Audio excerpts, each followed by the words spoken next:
right, everyone. We're back here at the Beach Court Podcast. Max is flexing some cards that he pulled. He's always pulling some heat out of his packs every single time, no matter what. Hope you guys had a great time down in New Orleans this weekend.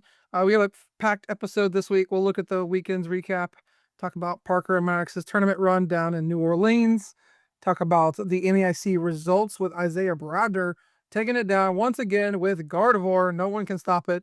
I think it's only lost 2 tournaments in the last 20.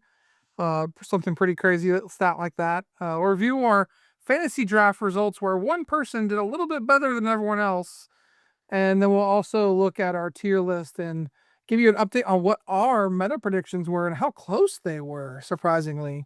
We'll talk about the top 125. I know a lot of you are here because you saw a bunch of my tweets this weekend looking for more updates. So we'll talk about top 125. Pokemon ambassadors were announced this week. Got some awesome members of the community that are going to be ambassadors. So happy to see that. We'll talk about that. We've got trivia. As always, got to stump the boys, even though they had a weekend down in New Orleans.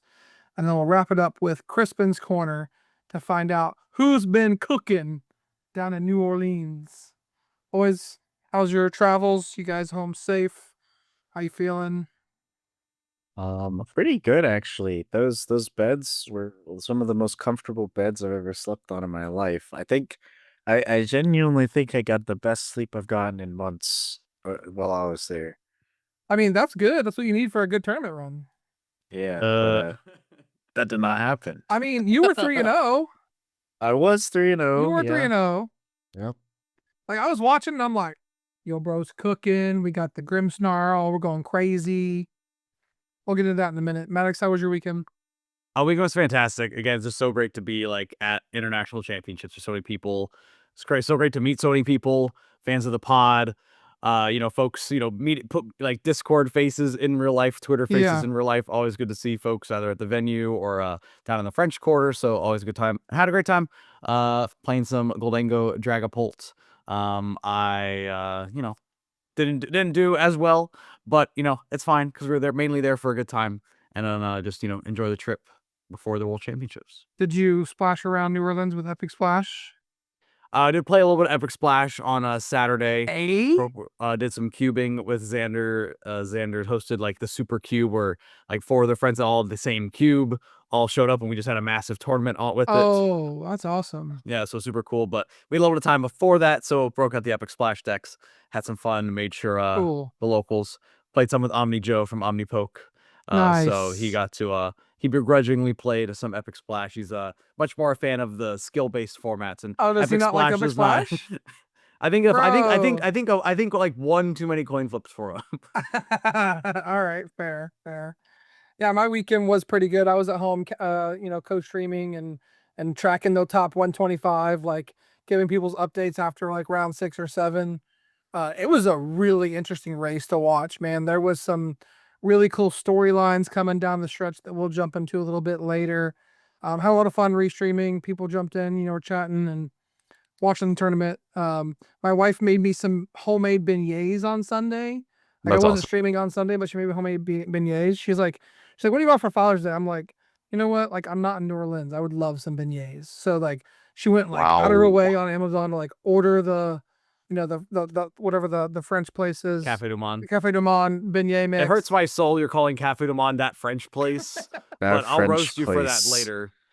Anyway, so that's being oh yeah, I like the orange guy. What do you mean? Oh, the little fire dude that evolves into Charizard. Listen, I have a baby brain right now, okay? So I get a pass on that one. The baby, it does not have a fully matured brain, but you do. So yeah, I got a pass on that one.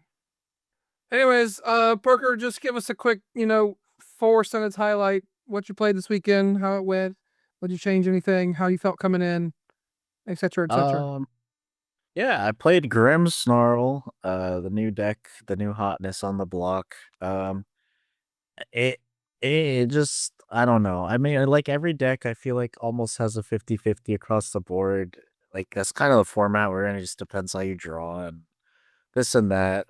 I will say, I'm comfortable in the Guardy matchup, and then, Goldango is, a super good matchup for me, I think. I think that, well, my round 7 opponent I guess, realized it wasn't a good matchup. He's like, "Oh, I've already beat 2 of these. Yeah, it's easy." And you just play Badoo Monkey Dory and Devo their field, and they just lose every single time. Uh, but yeah, started off 3-0. Round 2 was at table 1. I thought I was gonna be on stream. I was, Yeah. like, jumping up and down, and then they were like, "Oh, you're at I don't know what to call it, it was like Well, they I had a guess there side was stream for, yeah, like, the there was first time ever at any event I'd really see. They had, like, 4 separate areas where they're filming individual games. yeah, and I guess, Yeah. there were, spectators, it was Yeah. in the spectator row and stuff like that, So and I guess they've done it for VGC for a while now. The last 2 Mm, NAICs they've done this, but this is the first time I've ever seen it done at NAICs where they will have a camera on a table and it streams directly to a TV. I won't jump into this too much, and I'll get back to your time in a second. But really, really unfortunate that they did not stream those matches, or at least record them to be streamed later, because yeah, there was definitely a round. I think it was like round 4 or round 5 that ended in 4 minutes.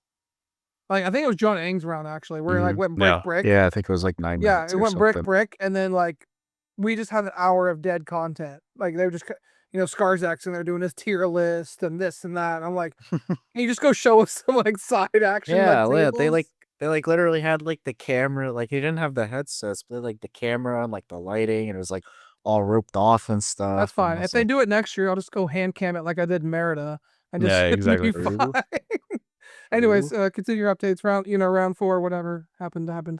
Yeah, so, I mean, I was excited. I 2-0'd the mirror there, played, super well, I think. Round 3, hit another mirror, 2-0'd them, even though both games he just got, so far ahead. I, crawled back. Round 4, hit Christian Fontenot, and, had an unfortunate game 3 where he was, I had lost game 2, and, he was going first, but he was, looking at his hand, so I was like, "Oh, I must be going first." Literally just no thoughts in my brain. So I just picked up the top card. He's like, "Oh, I'm going first." I was like, "Oh, okay." So I had a DPO, a double bricked against Flareon, and then I hit Yon Mega round 6, which I almost won Cooked. game 2. I was a turn away, but he was his 3rd boss to bring up a Monkey Dory, and I only I didn't have the energy or way to retreat it. So he got out of the corner, and he was after the game, he's like, "Oh yeah, you would have won in one more corner." And I was like, "Yeah, I know." Uh, but yeah. Then I hit Pango round 7. I won. Hit Bolt round 8, where he was like, "Oh yeah, I've been waiting to hit one of these," and then Oh no. I went to Badoo Monkey Dory, and he was like, "You know what? I just don't want to play this matchup anymore." So, because of that, I was like, "Okay." And then, round 9, had an unfortunate, honestly, triple brick, but I managed to win game 1. So, yeah, Hey, good job. unfortunate. Calling it back. Good performance, 6-3, right? Or 5, sorry, 5-4, 5-2-1, 5-4. 5-4. All right, 5-4. Mhm. Hey, still good performance. Still good run. When's time you lose some? Max, how about you? What'd you play and how'd your run go? Yeah, I decided to lock in the Goldango Dragapult. Again, it was about a little bit over a week before the tournament, and I know it's like, hey, here's a deck that I know well. Let me continue with this. I wanted to refine the list. I knew that Cypher, Maniac's code breaking was going to be a little bit more important. The list I played previously was a heavy Dragapult build with no Cypher, but with extra Badoo running around, especially Marty's Grimstar, I wanted to make it a little more resilient. So I was pretty proud of the list that I made, a little bit of a hybrid of the list, that Lee Boy has been tearing it up with, and the list that I played to Milwaukee. So I felt pretty good about the list. However, what was definitely lacking is just the number of games I had just in general in the new format. So I think I felt a little bit of that, just felt a little bit rusty throughout. Started 201, so felt good there, and then hit John Blegic. I'm gonna butcher his name, but solid player who's been on, streaming a couple top finishes earlier this year. So had a good set against them. Eventually lost a close one in game 3, but and conceded in gentlemen's. And then towards the end, and then just kind of my luck kind of petered out. I hit a mirror, and I've never had the pieces I needed. I prized Search Pro twice, kind of missed a few steps there. And then my round 6 ended, I played against the Marty's Grimmsnarl. won game 1, lost a close game 2, and in game 3, I got, my turn 2 was just attach minor errand running, and then got KO'd by Morgrim's attack, which hits give me goal for Alright. weakness. So, unfortunate way to end the run there. So I ended 2-3-1. I'm already locked for Worlds, so I didn't really need to stick around or play 2 more. And also, I'd been had a little bit of a headache, hadn't been feeling that well the rest of the day, so I decided to just drop. Kind of thought about playing it out and just going for 5-3-1, but ultimately decided to drop, go back home and rest, and then fortunately felt a little better, so I was able to enjoy the weekend. So again, not super proud of the run. I think the list was pretty good. I got a little bit unlucky, but also I feel I didn't play near enough games to actually be ready and prepared for a deep enough run. So something that I'm definitely keeping in mind going into Worlds. We're saying, hey, these people are going to be showing up with plenty of practice, and I need to have that as well. So Yeah. that's You also got to figure out like a a routine for you to be healthy in a tournament. That'd be great. yeah, that's also what I'm working on. I'll figure out my full season plans later, but the main focus for Maddox these next 2 months is one, figuring out what I'm playing to Worlds and getting good at that. But the other part of that is just tackling the health, because I feel like I keep showing up at events. If I show Do up you at like do Anaheim vitamin sick for a C's week, like leading up to? I got my multivitamin gummies right here at my desk. Well, you should but start taking not like enough. they have those emergency packets. Well, I know what emergency is. You I should had take some. those. I had some before the trip. Did you? Okay, Yeah. okay. Well, you So right. I'm working on it. I guess you gotta start wearing a mask. Drop your health tips down below in Yeah. the comments. I also wore Yeah. a mask on the plane, so it didn't help. Drop your health tips for Maddox down below in the comments. Or Tried reach out to me everything. on Twitter, because this has got to stop. Yeah, it does gotta stop. I mean, you've been sick at a lot of events, and it's unfortunate. It's Like hard to at play or when you're sick. after. Yeah. I still remember that day, like me and you hit round 2, like day 1 or round 1 of day 2, Mm-hmm. and like you were just feeling so terrible, and like I was like, man, I San felt Antonio bad 2 for years you. ago, I yeah. felt so bad for you. Bro felt bad because I was sick and because he was playing Spirit 2. Yeah, because of playing Spirit 2. Anyway, so let's jump into the weekend's results. First off, we gotta go into our predictions and our fantasy drafts. So I'm gonna show our fantasy draft results for those of you that are listening on podcasting platforms. Make sure you click on the video on YouTube or Spotify if you're on Spotify. But right now, I'm sharing the podcast draft results, and I had 2 people not get points. Maddox had 3 not get points. Parker had 3 not get points. Oh, what happened to this BFL of 5? Come on, you're just stacking your numbers at this Oh, point. you're right. I didn't do that. We can do BFL. You want to do BFL? Wow. Just do a quick max function or max 5. We could do BFL. Yeah. Actually, we can't. We have to do. It'd be too much Excel. Okay, I'll do a okay, master okay. class on Excel later for. Okay. Anyways, we can go 1, 2, 3, 4, 5, 1555. Okay, and then over here, That already you beats got our scores. 1, 2, 3. Already beat Oh. your scores. And that is still awful. For anyone who hasn't clicked over to YouTube yet to see it, Eric drafted Tord and Isaiah Bradner, as well as actually wait, John ain't got more points, did he? Or no? Even top 16 for ICs are low. But anyways, Eric drafted Tord and Isaiah Bradner, but who both finished in the top 4. I drafted no one who finished in the top 4. Parker did draft Piper, who did finish in the top 8. But between that, it was a pretty clear, clean sweep for Eric. Yeah. I like Parker said, I scored more points with my best 5 than y'all did with your old teams. Well, Now, your best 5 is Bradner and Tord. I mean, shout out Maddox. You got the deck right. Yeah, to get Gardevoir. That's what people. Really care You got about. the bonus 50 for the deck right. I was the only one to get the bonus points for the world qualification. Yeah, shout out Sanjay. Unofficially, but shout out Sanjay, clutched up. Big. Yeah. They got to I think 720 after it, which looks like Something should be like good. that. Barely Sanjay said on Twitter that he only performed that well because I drafted him. There we So, go. that. I mean, Everyone I else get is it. upset you didn't draft them, Eric. So Yeah. So, anyways, yeah, I mean, I've had some baller players like Fabrice. Like, what is my worst finish like in my top 5? So 1, 2, 3, 4. My worst finish was top 32. that's pretty good. So. Anyways, so that's our fantasy draft results. Better luck next time, boys. but Gardevoir still kicking. Yeah, I had Gardevoir as the winning deck. I just didn't draft the right Gardevoir players. You just didn't draft the right Gardevoir players. Speaking But it wasn't of, Henry Chow, but it was Henry Chow's deck, so I think that should count for something. that should count for something. Yeah, Yeah, that's fair. 15 more points. I'll, There you I, go. I'll give Alright, you yeah, 500 points. Yeah, maybe I'm almost over 1,000 points now, but anyways, let's talk about some other folks who are well over 1,000 championship points. Yeah, so speaking of Gardevoir, Gardevoir ruined the top 4. We got the top 4, and it was Tord versus Gardevoir.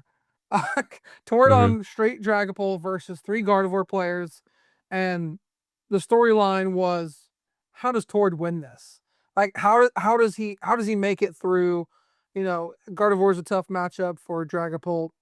And Max, you said you saw all of top 4? I know we talked about top 4. Did you see all of it, or just okay? And Parker, you haven't seen any of this, but you've probably seen the highlight. I saw the highlight. Riley McKay made the single best play I have ever seen on my entire planet. So the situation was that they were going to overtime, and Riley was technically ahead in the prize race, but he had no Gardevoir. So if he benched another Ralts, he would have lost with the Hawlucha combo.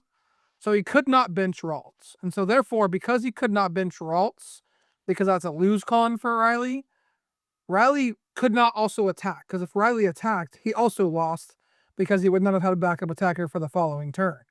So because of those two situations, Riley found the line that almost no one on this planet would probably find with the pass. On turn 3 of time, or turn 2 of time. Turn 2 of time, yeah. On turn 2 of time, his last turn, found the pass. And that is just like, I would have thought I would never hear that sentence ever in the world, right? Where someone says pass and they win the game. And so because he found pass, he did pass because there was 2 bosses discarded at the time. He had just disrupted Tord's hand. He didn't want to activate Fezandipity because his lose con at that point was just boss. Or jamming tower. Yeah. Or jamming tower. Well, yeah, a couple different lose cons if a knockout is taken there as well, right? So again, this came up particularly because of the time rules. And then if the game were to continue for an infinite amount of turns, Riley does need to take a knockout eventually, given this board state. Yeah. But in this particular situation, the difference was that Riley was at 3 prizes, Tord was at 3 prizes. Riley can go and use Bloaty's Clefairy to go and knock out the Dragapult. However, if that happens, then Riley now loses to several conditions, including setting up another Dragapult. Most importantly, just losing to a bear attacking the active with 1 energy. Actually, sorry, with 0 energy. So I think that being the biggest risk, and of course activating Fezandipity, adding additional lines, things like that.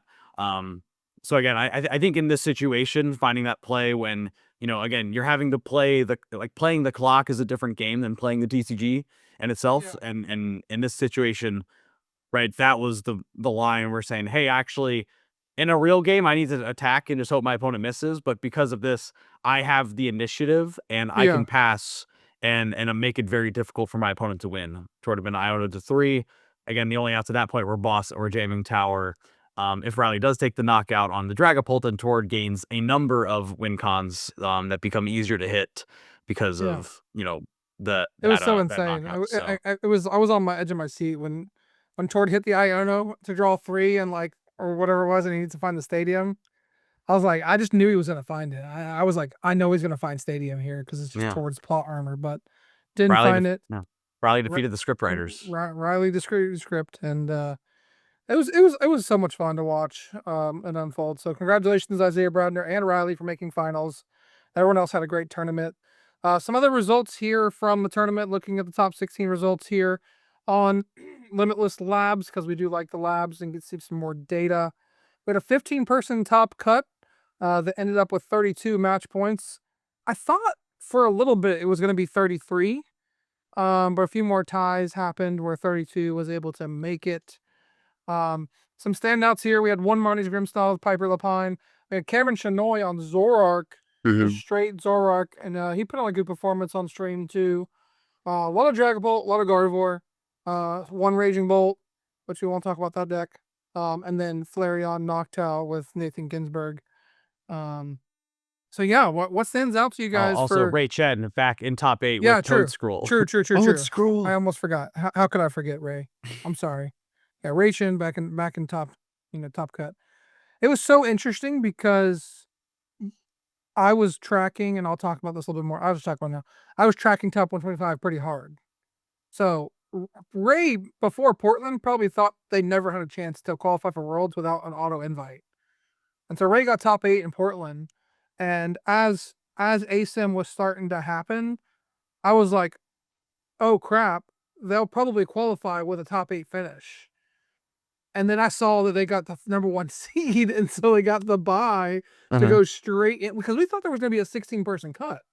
And it ended up not being. So I was surprised to see Ray get into top 8 like that. So, but even furthermore, all those people that were like sitting at like 126, 127, bro, they were like rooting so hard for Ray to win that game, because Ray just took a spot from them by these 2 phenomenal performances, and it's like, please just win one more game and take an auto invite so maybe they'll pass us, because like it was crazy. The storylines are crazy. But let's just get back to the results. What stood out to you about top 16 and the results here? Anything that you really didn't predict or didn't think was possible? So to me, it's the Zoroark. I mean, Toedscool is actually like kind of well positioned. I just like didn't. It's like Zoroark didn't like slip through my mind. I guess I thought there'd just be too much Bolt for it to like do good. Yeah, and Shaman's a card now. Yeah, but He did yeah, well I though. mean, yeah, lots of Dragapult. Mhm. Not terribly surprised at that, but I don't know, pretty good looking Yeah. cut. Yeah, I mean, Cameron did innovate on the list a little bit, right? So instead of the standout, 2-2 or 3-2 Darmanitan line, opting for only a 1-1 Darmanitan line and really leaning into the Reshiram, playing 2 copies of Reshiram. And I think really leaning into like the tankability, right? Playing double Rigid Band, double Monkey Dory, double Turo scenario to pick up your, damage Zoroark, and plus Yeah. leaning into powerful Rage as the attack. I think really just trying to like lean on the consistency of trade and say, hey, I'm going to hit consistently. I have a bunch of powerful options: Black Belt's Training, Rigid Band, Defiance Band, TM Devo, Blood Moon to close things out in the late game. I think some cool innovations. Yeah. And again, but also, just a strong player playing a strong deck they felt comfortable with, and things going well. Is Devo standard, or is that's not standard, right? Devo showed up in like the Lucas Zing list, like right before rotation, like at Portland. Okay. That was like the most recent case for it. Okay. But like, it isn't the most played card, but it has lately shown Yeah. up. But Cameron Chinoy did also play the Pretty TM cool. Evolution. Pretty cool list. Cameron played it really well on stream. Every move they made was like very deliberate and like not slow, but like not fast. It was really good. Yeah, I think the standout to me, again, we know a lot of Dragapult, right? So 7 total Dragapult decks of the 15. 3 of them being Dragapult Charizards in the asymmetrical cut. So like very cool to see that. Again, and again, Rage and shout out to them, just a generational run right now. Only one Marnie's Grimmsnarl, only one Raging Bolt, even though that was a very high percentage of the room, as was Marnie's Grimmsnarl. Dragapult's performance is no surprise. Gardevoir performance is no surprise. Yeah, I think that's it. Unfortunately, Goldango did not quite do what we wanted to do. Yeah, where Highest is place the in Grand Goldango? Shen at 44th place. And Grand Shen been enjoying the Dango Pulse for a while. Yikes. Actually playing the Team Rocket's Venture Bomb as the Pikachu out as well. And just a little extra way to put some damage into play. It plays everywhere else in the too, built-in right? It's box. pretty good against Dragapult if you hit it, right? Yeah, I mean, multiple Yeah, areas. it's like where your you Monkey use it. Dory, right? Yeah, it's your Monkey Dory, yeah. That's pretty cool. We got a Ho-Ho Armor Rouge box at 56th place. This list is pretty cool. We have some friends that actually played against this list that lost to the Durant middle at the end. I think they lost to the Durant attack. Oh, attack! You're right. Yeah, The right. attack right, did right, the right. KO Charizard. They were playing Charizard. So, You're right. I thought it was the mill part. I guess I forgot about that. hopefully it wasn't mill part, but It'd be yeah, kind of again, funny if it was. but again, like the Ho-Oh box, again, kind of a deck that's been like talked about, theorized some. Pokemon has like a Discord on it, but several people showed up and played it, and here it is, punching a ticket with top 16. Yeah. Other top 16 lists got Oh, scroll on just a 64, little right? bit Wait, more. not Top 16, 64. right? Oh, sorry, top 64. Top 64. Sorry. Okay. Other top 64 standout list at 60th place, Fabian Poole Oh, with the Garchomp. Garchomp. Again, and Fabian also played this to the Masters Cup right before NAIC. So played, I don't know if this is the exact same list, but ended up playing Garchomp again to a top 64 finish. And anyone who wants to play Garchomp, I'd recommend, hey, start with this list because Yeah. it cooks and it was played by a very, very good player. Yeah, this list is really good. I was kind of wondering, like, why do they play the dark instead of like just? Oh, it's because of Crispin. went Never Crispin, mind. yeah. Never mind. Answer my own question when I'm looking at the list. We got Walls at 66. I don't know Walls about that is one, back. Chief. With an Iron Leaves? Wait, hold up. Iron Leaves, Mist Energy, Heroes Cave. We got Leftovers. This list is wild. Shout out Nathan Let's Bumbarger. go. All right. Got some Leftovers. What What a is list. the leaves here for? Grimmsnarl, Killing- bro. True. Because they can just spread damage and Devo you. Yeah. You've got one Mist to protect that, but that's not a lot. Yeah, okay. So we got Very that. cool to see. Anything else? Is this the highest placing Jolting box? Ryan, say it ain't so Joltic box. Oh, I think it is, my God. unfortunately. Woo! 78th place, Ryan Tung. Highest placing Joltic box. 2 Gravity Mountain, 1 Power Glass. People love their Power Glass, man. Card's good. Oh, sorry. We got to That's jump back good. up a little bit. There's a list that we missed. I need you to go to 35th for Matthew Hubbard. Oh, Matthew, sorry. Matthew Oh! Hubbard. This is Ogre Pond box Oh! deck. This is like Lily's Clefairy-ish box. We got Ogre's Mask. But Let's Ogre's go. Mask in the list. Matthew, again, all the way up to a top 54 Wait, where's the fire cash guy? We need the placement. fire guy. Hearthflame Ogre Pond is the only one that is not good. So you just No, play we everything need it for else. Goldengo. No, you don't.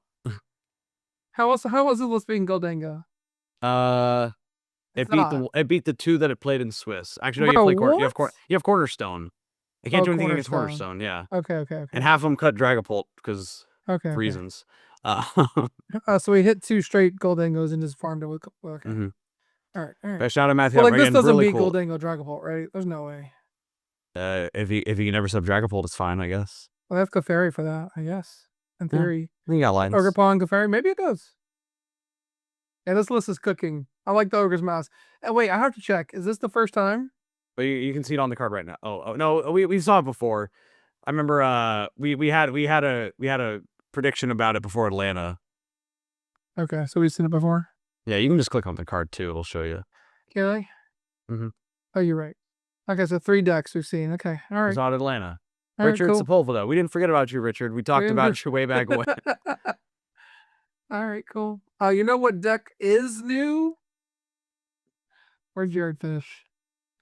Oh, 330th. Festival You gotta lead. go do Control F. We're gonna be scrolling too long. Love you, Jared. Jared, why are you so far down, bro? Where is he? 340th.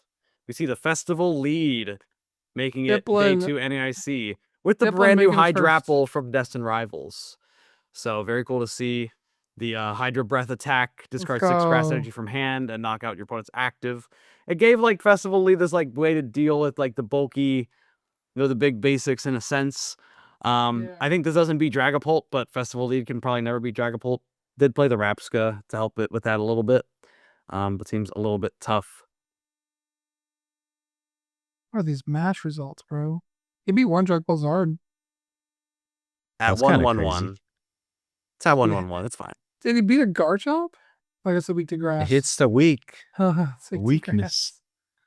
Like Garchomp's probably one of your Oh, better man. matchups. Yeah, probably. Yeah. Any lists stand out to you, Parker, in day 2 that we haven't talked about? Yo, Typhlosion. Oh, where's that Typhlosion guy that was doing really well?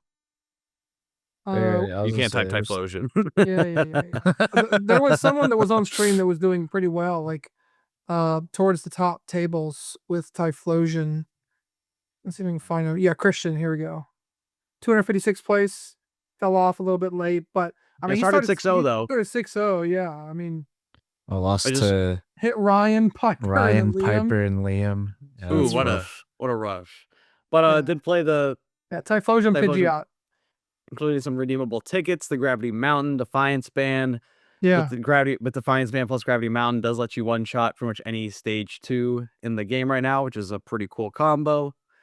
Actually, and plus the Victini to do even more damage. So plenty of ways to deal plenty of damage. Hey, very, very cool to see. yeah, this is pretty cool. He knew it well too. He does play the call for Family Pidgey for extra consistency.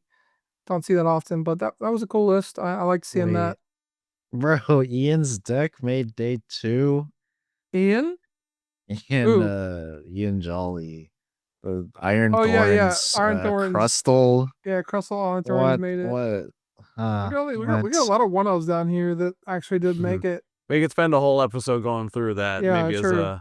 maybe as another Crispin'S corner later And on. maybe we'll look a little bit later at that. I do want to take a look at the metagame before we end off. So first off, it looks like Raging Bolt was the most popular deck, but when you take a look at it, you turn off the variant grouping and you put all the Dragapults together.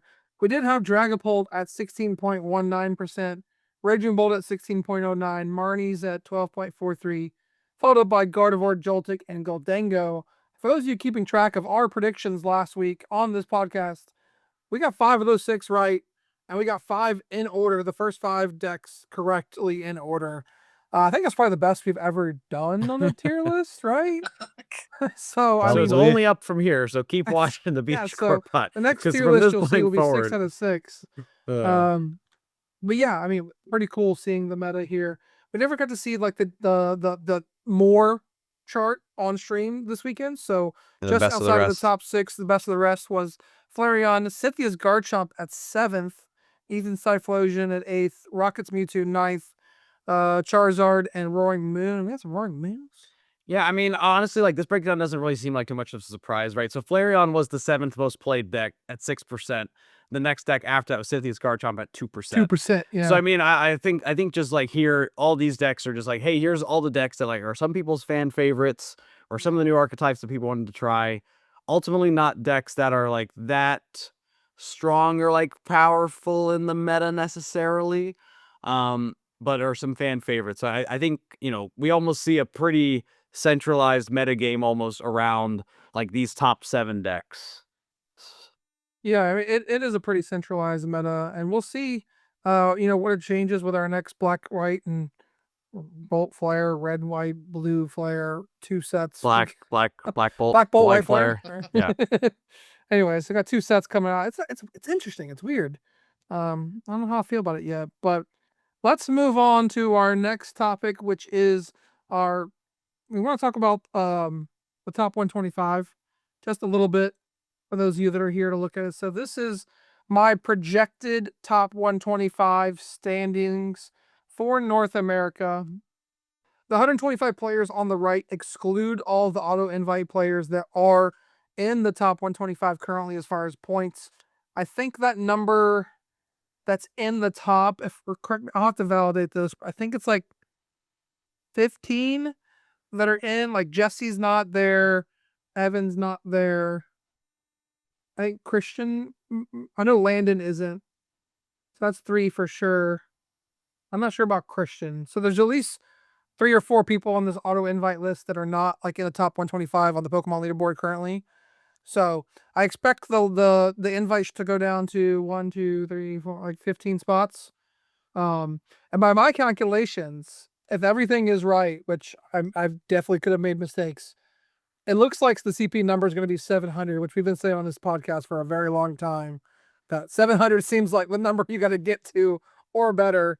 And we've got, you know, if that is the number and my calculations are correct, we've got 8 people at 700 points. Hey, and they understood the assignment. They said get to 700 and they got to 700. And honestly, can't blame them for it. And excited to see them in Anaheim. However, there is no clarity on if they're all going to make it or not yet. So yeah, we hope that everyone does. There was a stream, you know, graphic that showed like that maybe ties get in, but it wasn't super clear. And then there was another website from Pokemon that it is clear that says play points to the tiebreaker. So it's kind of like we don't know what's going to happen with this yet. You know, it's just gonna be interesting to follow along this weekend. By the time this episode comes out on Thursday, it might already be out. But it's gonna be very interesting to follow along.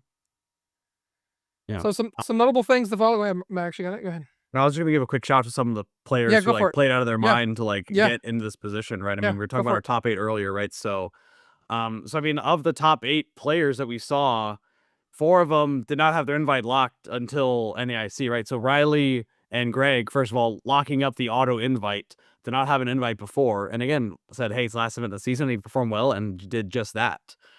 Same with Bray Chen and Raj Patel, also outs, did not have their invite, played out of their mind, had an incredible performance, and secured their world's invite with this. So I think seeing that case and saying, there are plenty of players, and also, I mean, there's so many that, on Twitter, or, can't shout out all of them, but like some people who said, hey, played well, got the top 32, the top 64, whatever they needed. Yeah, I mean, so many players that, said, hey, I need to do well at this last event, and then locked in and did that. So I think like I view that as a good like shred of like a good bout of confidence for a lot of people of saying, hey, if I need to have a big finish, and you say, hey, I'm going to really grind and commit on this last event, then you can have that big showing. Because so many players were able to successfully pull that off. Yeah. Even Lee Boy, right, who had been grinding a lot, right? You could see him playing in online tournaments all the time, doing well. Didn't end up, getting top 8 or anything, but he got in top 64, won $2,000 and punched the world's ticket. So, when it comes down to things like that, then it's saying, hey, you can spend time on grinding and perfecting your game, knowing your deck very, very well, show up to tournament and converts, and then, achieve your goals. So Do you want to shout out number 88 by my rankings?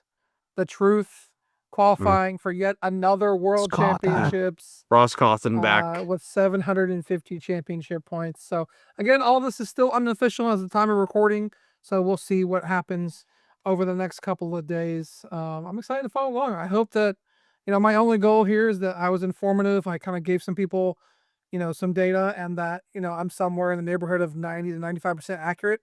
Anything greater than that, I'm happy, right? Like, it was all manually done while I was streaming. So, it was a little tough, but I had so much fun doing it. All right, next topic is Pokemon ambassadors were announced. Mike, you want to lead us through this topic for a second? Yeah, again, I mean, this has been something, there's always that question of like, how do we as the player base and community connect with the powers that be at Pokemon to help make the game and help make, the Pokemon TCG live the way we want it to be. So I know it was announced there are several players, and not just across TCG, across other games as well, that were selected, members of the community for the Pokemon trading card game. Which again, it's just something that's like really cool to see. And we've seen a lot of those different moves of, just, seeing, I think over this past year, just like seeing Play Pokemon a little bit more interacting with the people. We've seen Chris Brown, the director of competitive events at Play Pokemon, like tweeting more and like sharing more information. Yeah. As well as now this Play Pokemon ambassadors. So one of the Play Pokemon ambassadors is none other than LDF, who's been a guest on the podcast many times. So excited to have him back on in the future once maybe we can hear a little bit more about the role from him. As well, Pokey Emmy, a friend of the pod, and they've been very impactful and helpful member of the community, and they also get to participate. So and plus many other folks in plenty of different games. So I think really cool to see that. I mean, Eric Parker, hey, if put yourself in the shoes, if you're Pokey ambassador for the day, and you got that first call of Play Pokemon, right? What are you asking for? Go ahead, Parker. You're first. So like I'm more curious about the role just a little bit. Like do they like, hey, this is what I think you guys should do with the circuit next likely. season kind of thing? Okay. You know as much about it as me. Yeah, honestly. no one knows Okay, anything. okay. I didn't know if they had been like said more. Yeah, about it. no one knows anything. That we just know that they're in contact with Pokemon, and we're gonna be giving them our feedback, and hopefully they can pass it along. So I guess my first in my chain of command would be to put more rounds in day 2. I understand like they cut their rounds for ASIM, but like I don't know. Sometimes there's just like so many people with the same record, and like I don't know. And I think that would help alleviate the I went X2-1, but I have 0 chance of winning the tournament. Possibly. Maybe. Maybe, yeah. We'd have to see. But I would make it a threshold of championship points instead of this auto invite thing. So, Eric doesn't have to sit at the computer grinding and typing and I gave him mean, it was something to do this fun, weekend. It's honestly. fine. that's Yeah, fair. I That's mean, fair. Like, honestly, I don't mind. I don't mind it, but I'll let you keep going. Yeah. I mean, I don't know. I think it's like Yeah, those are some good starting having the ones. threshold Yeah. is pretty good, but Yeah. yeah. Eric, what about you? Yeah, I mean, for me, I think my number one, and it's so far number one over everything, is the time rules have to be evaluated.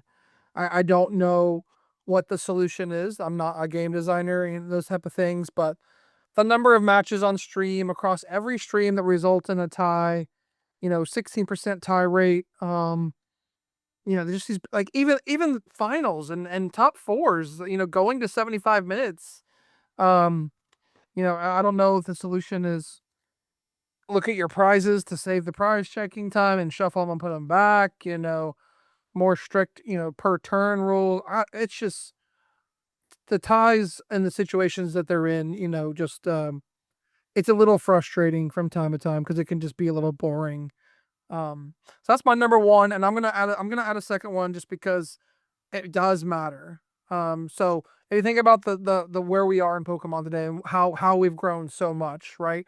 Why have we grown so much, right? All the people that have been following it since 1995, are now in their 30s or in their 25s, 30s, right? They have a job, they like playing Pokemon, they like traveling, right? How do we do that? We have to schedule time off of our work, our day job most of the time. We need schedules more in advance. We need notice. We like I was like this weekend was a perfect example, right? Pokemon Go at the end, they announced like something new that came out afterwards, and then like TCG ended and there was nothing. There was like literally nothing.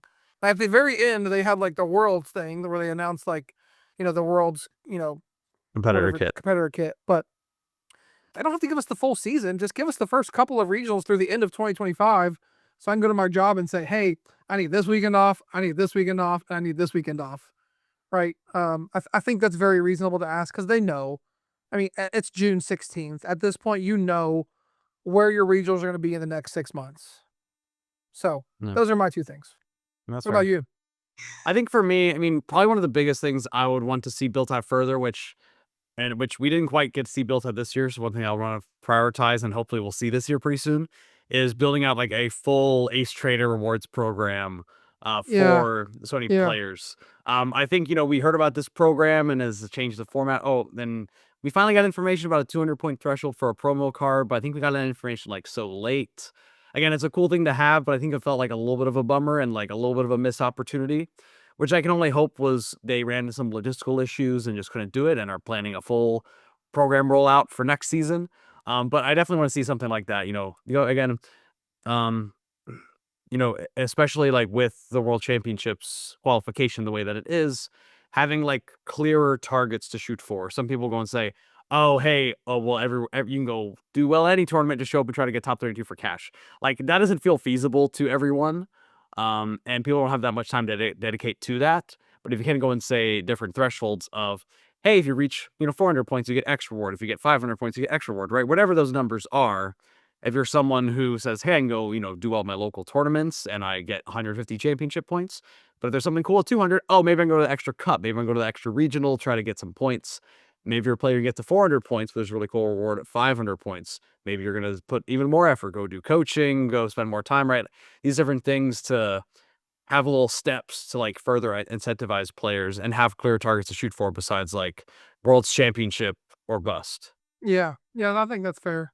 I mean, I do see Seagrove's tweet about that. How he said like, hey, like 400, 500 could be like you qualify for the last chance qualifier tournament. Last chance qualifier, I think, is like a little bit of an issue, but that's just like the old system. But that's I maybe mean, you for a could whole just like separate discussion. you can make it where like if we know the number is going to be around 700 or higher, you can make a target that like, hey, if you meet this target, we'll give you a spectator pass to Worlds where you come play a last chance qualifier and you get nothing else. You don't get a competitor kit, you don't get anything. You just get a last chance qualifier chance to win your way into the tournament, and you get to come to Worlds. I think it's fair. I think it's something like that. It's like super fair. Yeah, and something like that just almost brings it back to like the old like day one, day two system type Yeah, of thing, where yeah, day one was basically a last chance qualifier, but for everyone. yeah, yeah, um, yeah, for sure, for so I sure. don't know if we need that. I mean, it kind of depends on the direction they're trying to go with it. Again, more Yeah, chance for more people to have a chance at Worlds is fine. There's different thoughts of saying, oh, should it be incentivized to now that you reach this yeah, threshold to go do a last yeah, chance qualifier? Is that more resources? What day of the week is it? Do they have to have a convention center for more time? We had a slew of logistical issues. yeah, But again, like more chances for more people to compete yeah. for something is always good. Agreed. Yeah. All right. Well, let's move on. Next up, we got our trivia segment. I definitely got to stump the boys this week with some fun questions. I know Maddox went to trivia this weekend, had a good time. Mm-hmm. Shout out so Xander and Game shout Grid. Out, shout out Xander and Game Grid for hosting that. Yep. Anyways, but first up, FCBC. Got to talk about FCBC best sleeves on the market. We just ended our 30% off sale. If you didn't know, where were you? Because you could have got some awesome sleeves for 30% off. Or you really did just kind of like come out and like, in big support of us. So just want to thank everyone that, that did go in and get your 30% off sleeves. So hopefully you enjoy your sleeves and let us know. And we got Nakama coming up, NakamaCon next weekend, the 28th. You can come out and play against Card the Elite show. Forward. Try to win a booster box. So good luck And to also you. just enjoy cards Yeah. and trade and Yeah. have a good time. So shout out both of them. They're awesome sponsors. And but let's get into trivia. Worlds is right around the corner. Worlds is going to be where? Anaheim. So here's a question about Anaheim Worlds 10 years ago, and I don't know anything about it. Okay, so Anaheim is hosting Worlds this year. Mm-hmm. How many more times has Anaheim hosted Worlds, and in what years? Okay, I mean, Parker, has it been more than one other time? I don't know. I don't remember. It's definitely been at least one other time. It was like, And I think it was like 2010 or 2011 or something. Yeah, 2015 was Nashville, right? Because 2016 was San Francisco, which will be 10 years after the last San Francisco. So Nashville was 2018. I mean, it was at least once before. Could have been twice in let's like see. the old World Championships format, but I think it's just in 2015. But I don't remember if it was Anaheim in 2015. But I feel like it's a 10-year for both again. Oh God. Trying to think. Parker's I using can't. 100% of his brain right now. Yeah, All right, was it there's one some- other time or two other times? Let's just say one. Like I can't right. think of. All right, once 10 years ago, like I said in the trivia spoiler. All right, that's fair. You're incorrect. I'm sorry. Wait, you mean it was about Anaheim Worlds from 10 years ago that we don't know anything about? So Anaheim was the location for the World Championships in 2017 in the Pokemon Sun and Moon format. Before that, Anaheim also hosted in 2006 the third World Championship ever, where, according to Wikipedia, there was no video game format. So I don't know a lot about that. Maybe there was just trading card game back then. So yeah, 2006, 2017, Anaheim, California, World Championships. 17 was it? Let's see, Anaheim.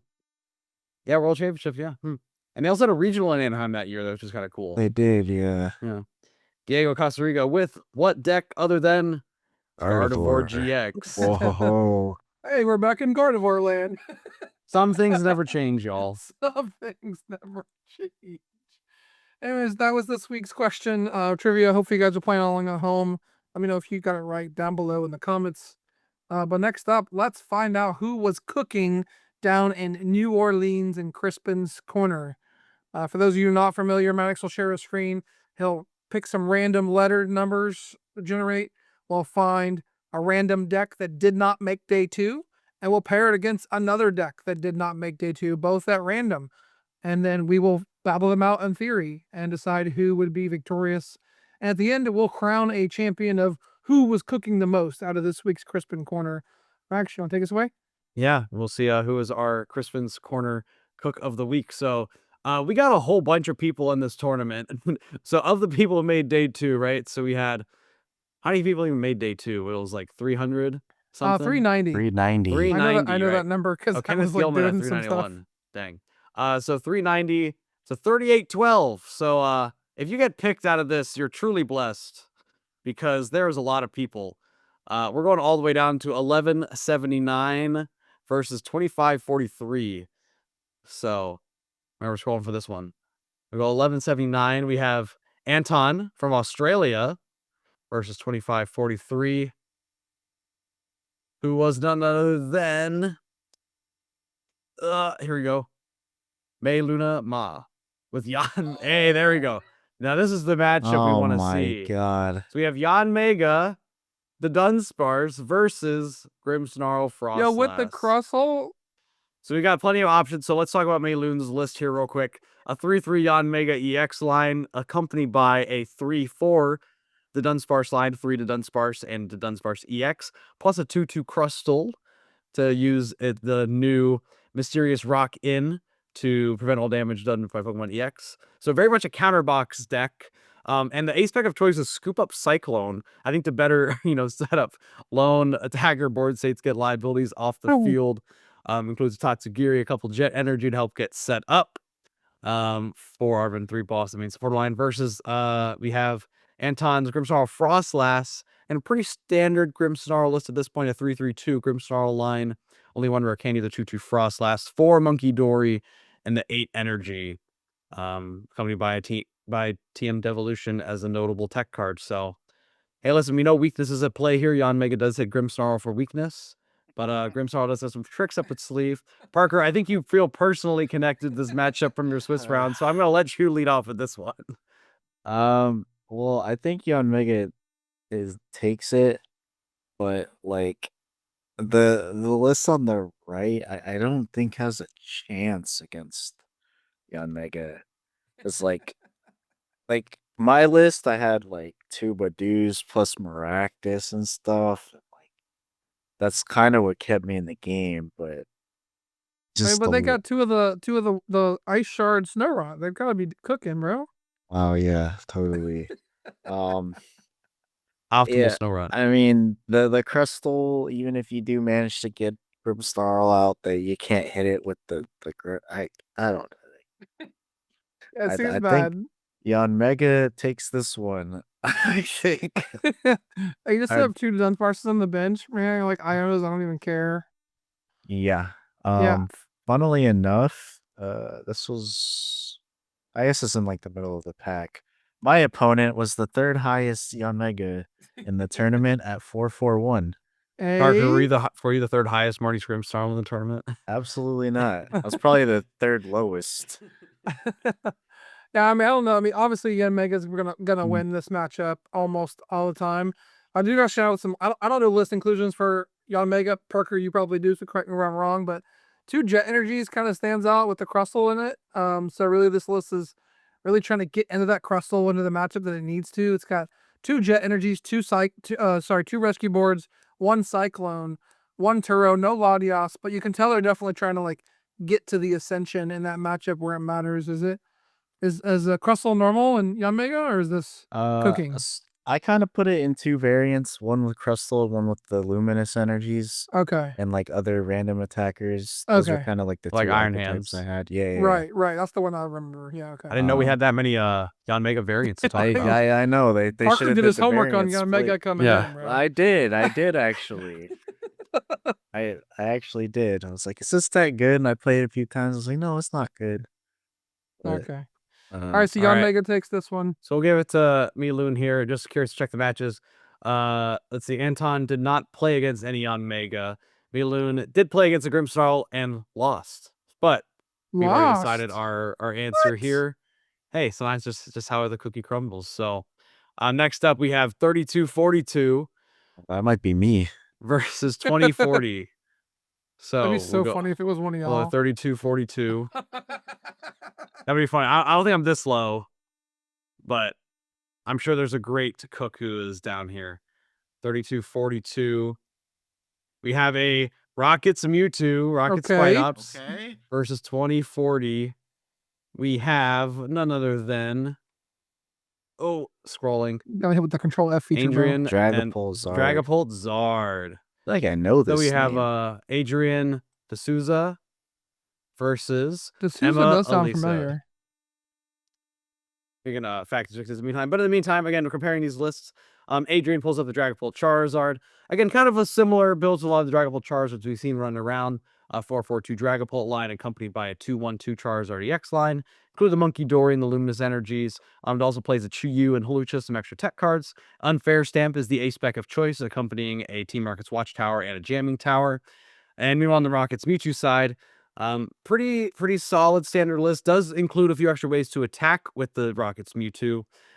We have 3 Rockets Mewtwo plus 2 Energy Switch and the Lily's Clefairy inclusion to hit that relevant weakness on the Dragapult EX, including 2 copies of Team Rocket's Mimikyu.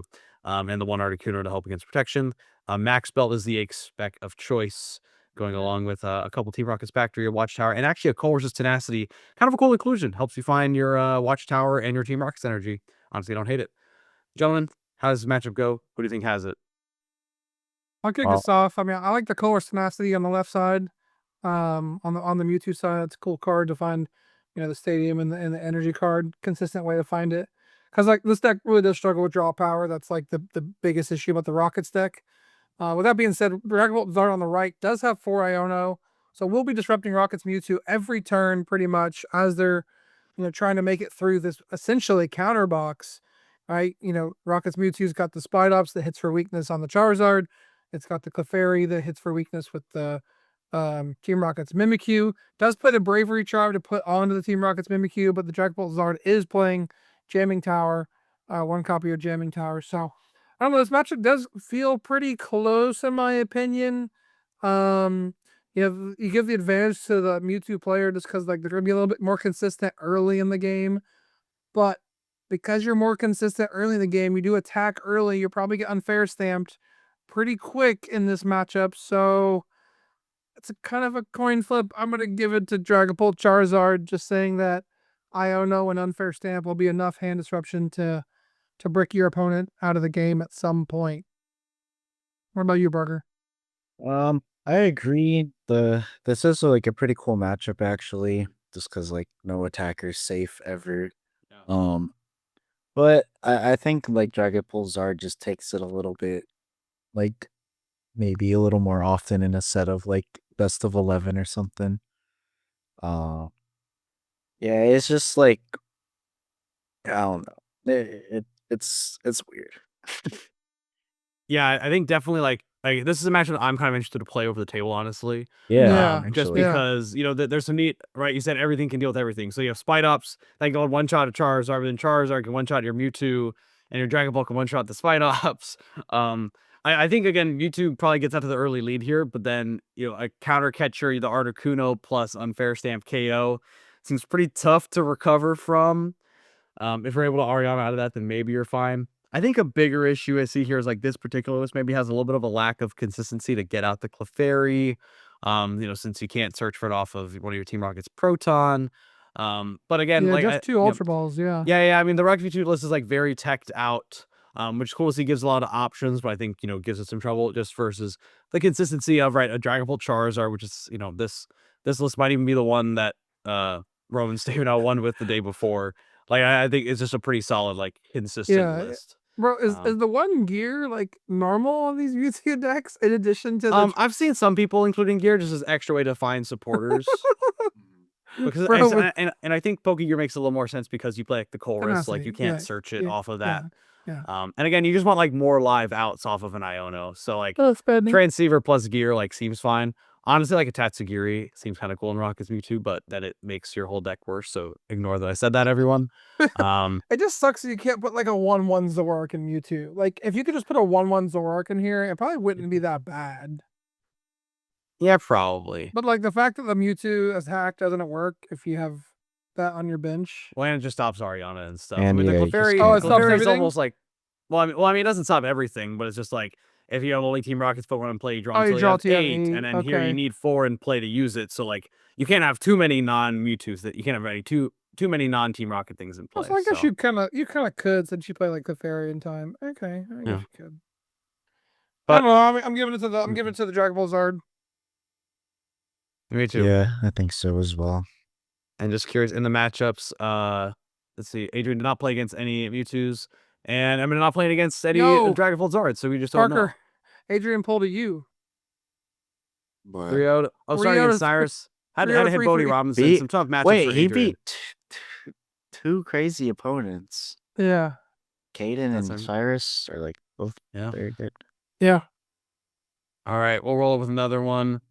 We have number 1740 versus 3419. Oh, All right. we're in Parker range. We're Yeah. no. I don't know about that. We will re-roll if this person didn't show up unless their list is really funny. 3419. 3419, we have none other than Adam Long with Raging Bolt. Or Raging Bolt versus Marnie's Grimmsnarl, and Christopher chose the list. So, again, matchup of, pretty familiar matchups. However, we do have some extra spice in here for the crowd here.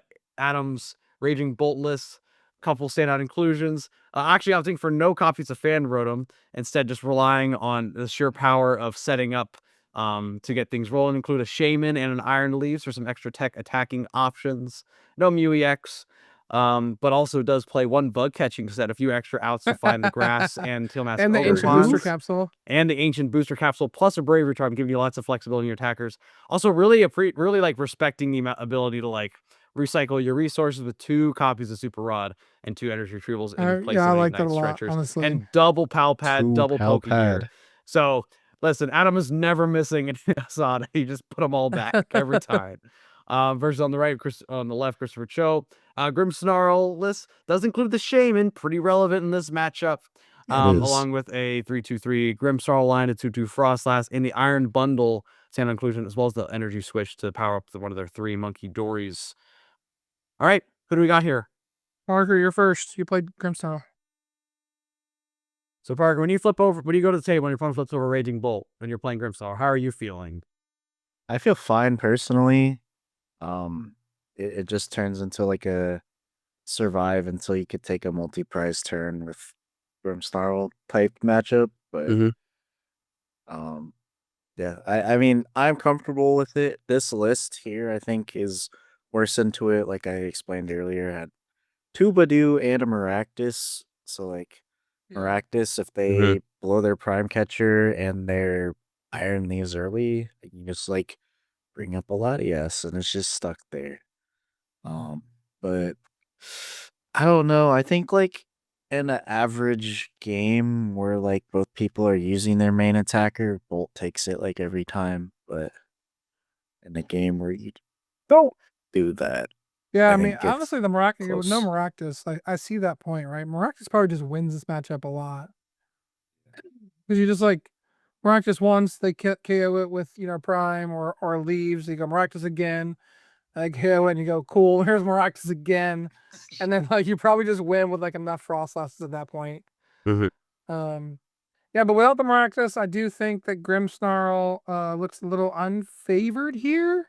In my opinion, the booster capsule could be very relevant, and the charm if you save it for the right times. This list is pretty consistent. I'm a big fan of the energy retrievals in the list. The decks that are like playing like almost no recovery and just 3 stretchers, or I'm like, I look at those lists and I'm like, holy moly, man, you got to be so careful. But I like the list on the right, and I think I'd be giving it to the Raging Ball player here. Yeah, I think in this particular one, right? I mean, Raging Bolt in this matchup really wants to target the Frostlass. And Christopher playing the Shaman does make it a little bit trickier to chase those down. Again, not quite having the tools. Adam's list has some different types of consistency. Doesn't have a lot of early game consistency, which I think poses a little bit of a risk. I think if Adam gets set up and is able to utilize the charms and find all the pieces they need when they need it, then things are going to be in good shape. But if Adam has a slow start, then I think that'd just be the opening that Christopher needs to get things rolling with Grimmsnarl. So pretty close one here. But I think the squad has spoken and we've given it to Raging Bolt here. Yeah, we got time for one more, and I did get a DM for a fan requested match. Sure. So I've got number 2,385. All right.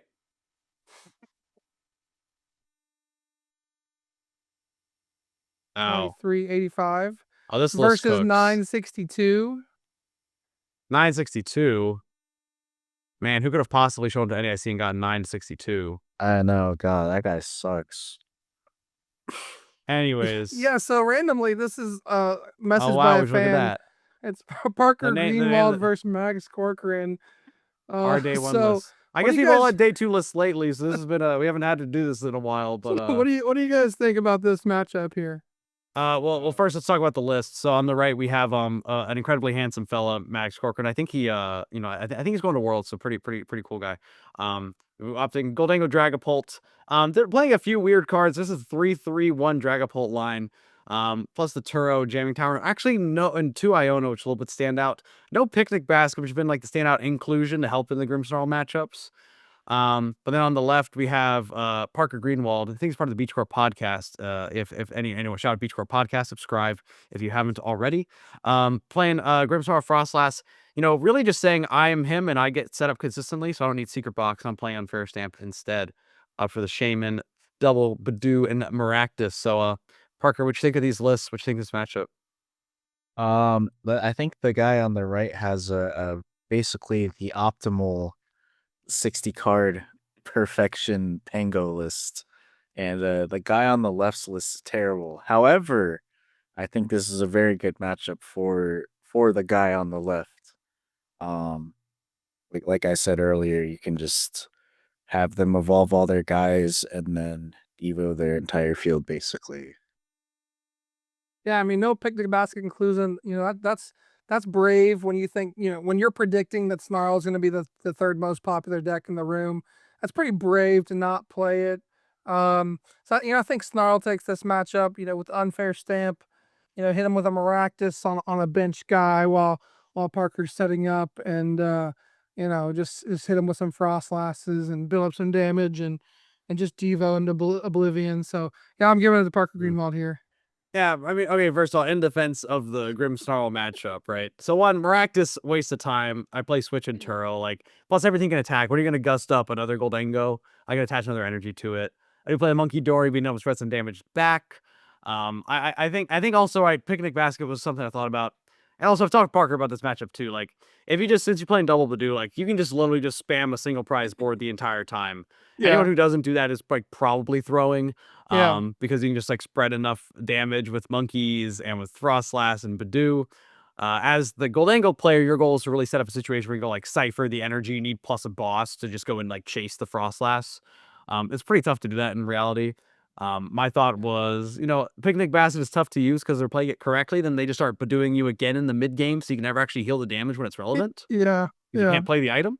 Yeah. So I found the more successful strategy to be, hey, listen, I just need to make a missed evolution. So I'm just going to set up some situations where they can take a few prizes.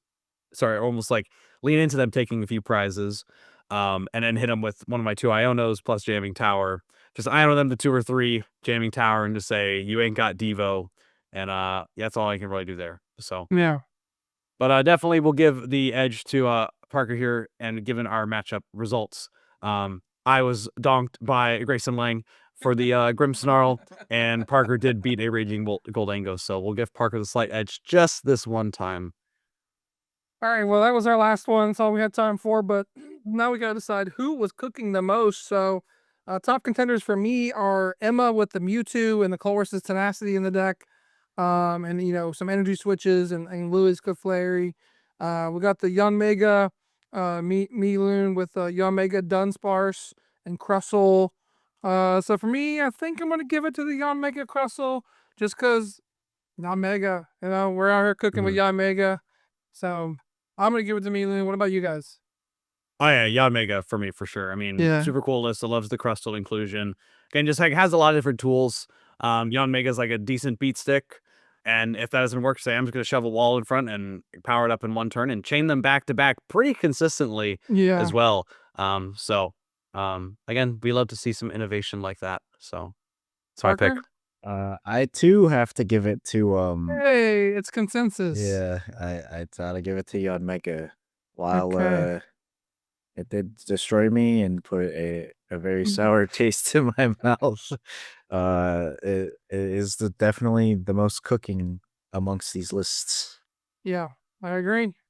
All right, well, I think that's going to put a wrap on this week's episode. Let us know who you think was cooking the most down in the comments. And we'll be back next week with some more Pokemon coverage and action and podcasting. So until next time, we'll see you then. See ya.